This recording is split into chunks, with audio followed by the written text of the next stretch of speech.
Hello friends. Hello friend, आज हम शुरू करेंगे एक क्वेश्चन। ठीक है, वो भी किस पे? लैग्रेंज मीन वैल्यू थ्योरम पे। ठीक है, इससे पहले हम पार्ट 1 कर चुके थे जिसमें हमने कॉन्सेप्ट समझा था एंड देन कुछ एक क्वेश्चन किया था उस पर। ठीक है, आज भी हम नेक्स्ट क्वेश्चन करेंगे। ठीक है, जिसको MVT यानी लैग्रेंज मीन वैल्यू थ्योरम भी कहते हैं। ठीक है, तो ये हमारे पास फंक्शन है एंड देन क्या बोला गया है, ये फंक्शन जो है डिफाइन है किस पर? इस वैल्यू पर। इसको मैं A बोलूँगा एंड देन इसको मैं B बोलूँगा। तो बहुत जल्द हम जो है इसको स्टार्ट करते हैं। ठीक है, सॉल्यूशन मैं कहता हूँ हेयर, अगर मेरा फंक्शन जो है ये है f(x) equal to x minus 2 sine x, किस पॉइंट पर? इस पॉइंट पर। ठीक है, या जहाँ पर मैं कह सकता हूँ a मेरा क्या है? माइनस पाई है एंड देन b मेरा क्या है? पाई है। ठीक, तो सबसे पहले जो फर्स्ट पॉइंट मैंने बताया था आपको मीन वैल्यू थ्योरम के अंदर कि वो फंक्शन क्या होना चाहिए, पहले आप कह सकते हो कंटिन्यूस होना चाहिए। फंक्शन कंटिन्यूस है। ठीक है, किस पर? इसके ऊपर। एंड देन सेकंड मैंने बताया था आपको कि वो फंक्शन डिफरेंशिएबल भी होना चाहिए। ठीक, तो मैं मान लेता हूँ कि वो डिफरेंशिएबल भी है। किस पॉइंट के ऊपर? इस पॉइंट के ऊपर। ठीक, और मैं ये भी मान लेता हूँ कि जो C as a real value है जो इसके बीच में बिलोंग करती है। ठीक है, यानी जो C है वो इन दोनों के बीच में बिलोंग करेगा, पाई और माइनस पाई और पाई के बीच में। ठीक है, ये एक रियल वैल्यू है। ठीक है, जो इसको हम लेंगे। एंड थर्ड जो है मुझे प्रूफ करना है कि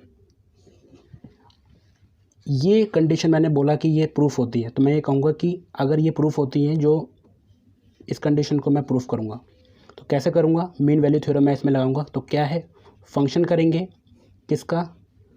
इसके अंदर डिफरेंशिएट करेंगे और उसमें C की वैल्यू डालेंगे। C एज अ कोई भी नंबर हमारा जो ले सकते हैं and then function F and then function B, sorry A है यहाँ पर, मैंने गलती से कर दिया, and then B minus A करेंगे। ठीक है, तो आप ये ध्यान रखिए। तो सबसे पहले मैं क्या क्या निकाल लेता हूँ, यहाँ बहुत ध्यान से समझेंगे। तो सबसे पहले मैं जो मेरे पास फंक्शन है उसको मैं लिख लेता हूँ यहाँ पर, ये x माइनस 2 साइन x।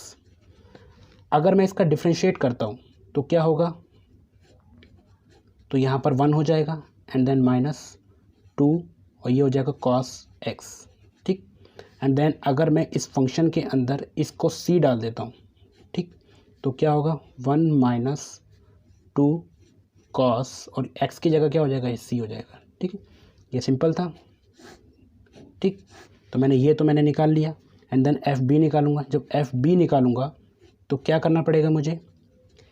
इसी फंक्शन के अंदर मुझे B की वैल्यू डालनी होगी। B की वैल्यू क्या है? पाई। ठीक है, तो मैं क्या करूँगा? x की जगह क्या डाला मैंने? पाई माइनस 2 साइन, और इस x की जगह क्या डाला मैंने? फिर से पाई। जहाँ पर x है वहाँ B की वैल्यू डालनी है, यानी पाई। ठीक, और मुझे बहुत अच्छे से पता है कि पाई यानी 180, यानी इसका मतलब होता है 180 डिग्री। ठीक है, और इसका मतलब होता है माइनस 180 डिग्री। तो साइन 180 क्या होता है मेरा? 0। ये 0 है और मल्टीप्लाई करेंगे इससे तो ये भी 0, यानी FB मेरा कितना आ गया? केवल पाई आ गया।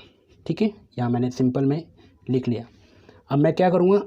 उसी फंक्शन के अंदर मुझे क्या चाहिए? A चाहिए। ठीक है, ये मेरा A था तो A की वैल्यू मैं डाल देता हूँ उसमें, इसके अंदर, ये जो मेरे पास फंक्शन है। अब देखिए ये x के अंदर अगर मैं A की वैल्यू डालूंगा तो A की वैल्यू क्या है? माइनस पाई है, तो मैं माइनस पाई लिख लेता हूँ यहाँ पर, माइनस 2 साइन, और फिर x की जगह क्या डालूंगा मैं? Minus pi. ठीक, अब देखिए पाई, और देखिए ये जो एंगल है ना, एंगल से माइनस बाहर आ जाता है यानी प्लस कर देगा, तो 2 साइन, केवल पाई बच गया, और पाई आपको पता है क्या होता है? 0 होता है। तो इसका केवल FB जो आया, A जो आया सॉरी, वो कितना आया मेरे पास? Minus pi. ठीक है, यहाँ पर मैं लिख लेता हूँ। तो यहाँ पर मुझे ये भी मिल गया, ये भी मिल गया एंड देन ये भी मिल गया। तो मैं इसके अंदर पुट कर लेता हूँ, इसके अंदर। तो इसके अंदर जैसे ही मैंने पुट किया तो क्या आया? 1 minus 2 cos C equal to FB क्या है मेरे पास? पाई है, माइनस एफ ए, यहाँ पर मैं इसको माइनस लिख लेता हूँ पाई अपॉन में जो नॉर्मल वैल्यू थी वो। देखिए ये जो वैल्यू है फंक्शन में डालने के बाद आई है, ठीक है, और इसको बी वाली वैल्यू पाई और ए जो है ये, तो इसको जब सॉल्व किया तो कितना आ गया आपका यहाँ पर केवल और केवल 1, तो यानी इस वैल्यू को इसके इक्वल रख देना है 1 minus 2 cos C equal to 1, ठीक है। ये 1 से 1 कट गया तो ये कितना आ गया, सिर्फ कॉस सी आ गया मेरा कितना 0, ठीक है, क्योंकि ये भी 0 में चला जाएगा। और कॉस सी 0 कब होता है, कॉस सी अगर मैं इसका रेंज निकालूं तो आप कह सकते हो, यहाँ पर मैं लिख देता हूँ केवल और केवल जो उसका रेंज होता है वो कितना होता है, जो सी अगर मैं निकालूं तो आप कहोगे minus pi upon 2 and pi upon 2, ठीक है। यानी जो सी है जब 0 होगा उसका रेंज क्या होता है, ये माइनस पाई अपॉन 2 और माइनस पाई अपॉन 2, यानी ये कितना होता है 90 डिग्री और ये कितना होता है 90 पाई अपॉन 2, ठीक है। यानी पाई 180 है तो अगर 2 से डिवाइड कर देंगे तो 90। जो सी है आपका, जो सी है आप कह सकते हो वो बिलोंग करता है इसके अंदर, यानी इस वैल्यू के अंदर, ठीक है। तो आपकी ये जो थ्योरम है मीन वैल्यू थ्योरम प्रूफ हो गई है। तो ये बहुत सिंपल था क्वेश्चन आपका, ठीक है ना। इसमें केवल यही करना है कि ये पहले शो करना है कि कंटिन्यूस है, डिफरेंशिएबल है, ठीक है, वो हमने बता दिया। और उसके बाद ये जो वैल्यू है, ठीक है, वो इसके अंदर आनी चाहिए।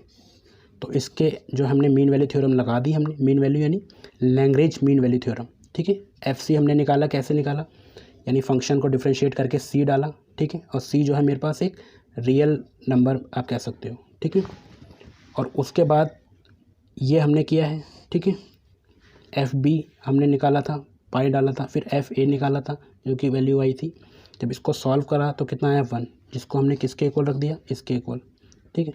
जब इसको सॉल्व करा तो कॉस सी जो है कितना आ गया 0, और सी की वैल्यू आपको पता है क्या हो सकती है, ये केवल और केवल ये। और आप देखिए -90 और 90 दोनों किसके बीच में आते हैं, इसके बीच में, ठीक है, 180 से लेकर -180 से लेकर 180 के बीच में आते हैं। तो आप ये कहोगे जब ऐसे कंडीशन सेटिस्फाई हो जाए तो आप कहोगे यहाँ पर जो है सेटिस्फाई हो गई है आपकी मीन वैल्यू थ्योरम, ठीक है, सेटिस्फाई MVT थ्योरम, ठीक है। इसी के साथ ये लेक्चर हम कंप्लीट करते हैं। Thank you.